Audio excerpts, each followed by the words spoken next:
Good morning. It is your counselor for counselors, and today we're going to talk about the 5 items of a 504 plan with this quick reference guide.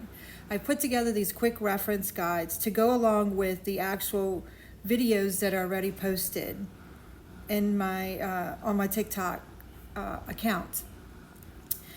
If you're unfamiliar with the quick reference or my videos, please go check them out. They're for you, if you're new counselors, educators, even parents, or people who work with children who may be unfamiliar with these terms.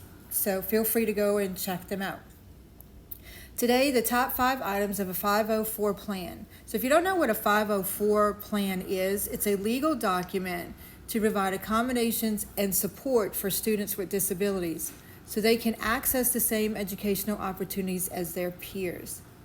It is unlike an IEP where they don't focus on specialized education, but rather on removing the barriers of learning. And it's important that we know the difference between an IEP and a 504 because those terms are used interchangeably, and we don't want to get those mixed up at any point. If you're unfamiliar with the IEP, you can go check out the video and then the visual, it's early morning, quick reference that I posted yesterday. So let's get to this. Number 1, eligibility and disability. And of course you can screenshot these if you want, if you'd like a digital version. Just make sure to email me. My contact information is going to be at the very end of this video.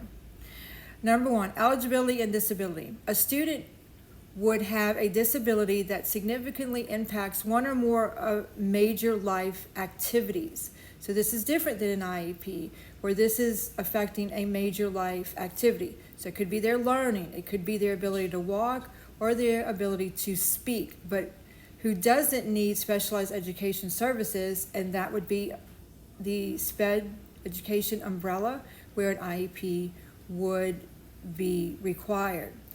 And you're probably thinking, walking, what does that have to do with? Well, you're playing outside with your buddies, or you're on the playground and you fall and you break an ankle or a leg, and now you can't walk. Perhaps you're in a wheelchair. 504 services can then do a temporary accommodation so that you can be provided with the special needs busing that provides for a wheelchair accessibility to get you to and from school. It could be that you have crutches and you need time to get to and from your classes, okay?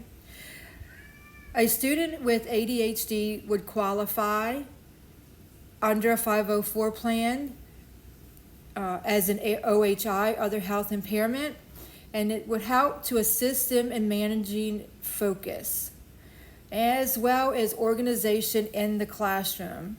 If you have a child that has ADHD, you are familiar with their inability to focus at times and their inability to keep things organized. I have 4 children, and 3 of the 4 have ADHD, and they did have problems with focusing in school to a certain age, as well as organization in general. Students don't qualify for special education services just because they have a disability. As you can see under this one, that the disability is in a major life event. Number 2, accommodations. This is another area that gets confused with IEPs. Accommodation, in the main focus of a 504 plan, allows for changes to the learning environment. It allows changes in the teaching methods to help students succeed, okay? So we have a wheelchair, we need to be able to get in to class, so we accommodate. That is an accommodation. Some other accommodations provided could be extended time, and that could be on assignments or testing. preferential seating where the student sits in the classroom or for testing, reduced distractions, they may be pulled out, or the use of a calculator. Number 3 and 4. Number 3, no specialized instruction. Unlike an IEP, a 504 doesn't include specialized instruction.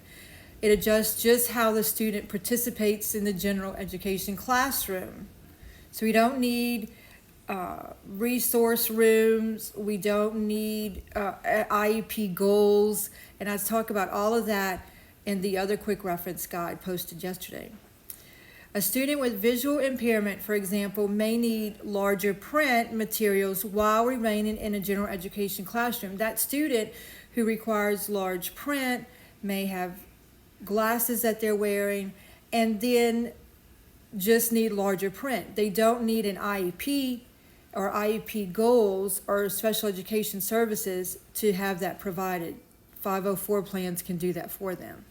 And again, like IEPs, there should be regular progress monitoring. Number 4, progress is checked regularly, not as intensely like an IEP. So students are to be assessed periodically to determine if that accommodation is working. You get the cast off, you no longer need a wheelchair or crutches. So that accommodation is no longer needed. You no longer need to ride the bus. Teachers can meet with students every few weeks to check if accommodations like extended time on assessments are still necessary. If the students' grades are improving and they're using the extended time, then great. But if the students are still finishing early and they're not using that extended time, then it can be eliminated or adjusted if necessary.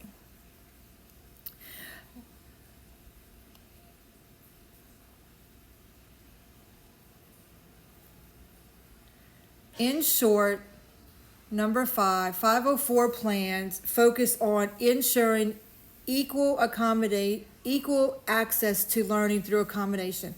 It doesn't change the curriculum or provide instruction like an IEP.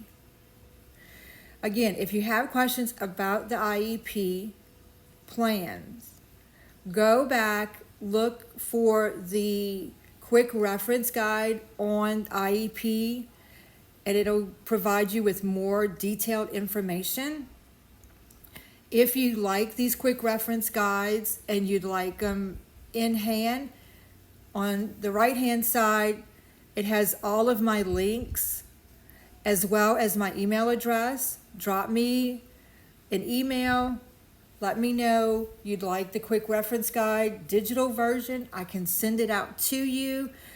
Also, if there's one specifically that you would prefer, if it's the 504, if it's the IEP, if it's any of the ones that I'll be posting, if it's the one on anxiety and stress, any of the ones that I post, you can specifically ask for right now. And I will be, once I complete the reference guides, I will be doing them in a bundle. So you can ask for the anxiety and stress bundle or the 504 IEP bundle.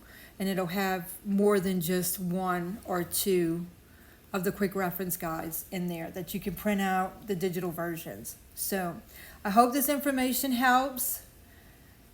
Let me know if there's more things that you would like to for me to go over. If I haven't gone over yet, just be patient. They might be those on the way.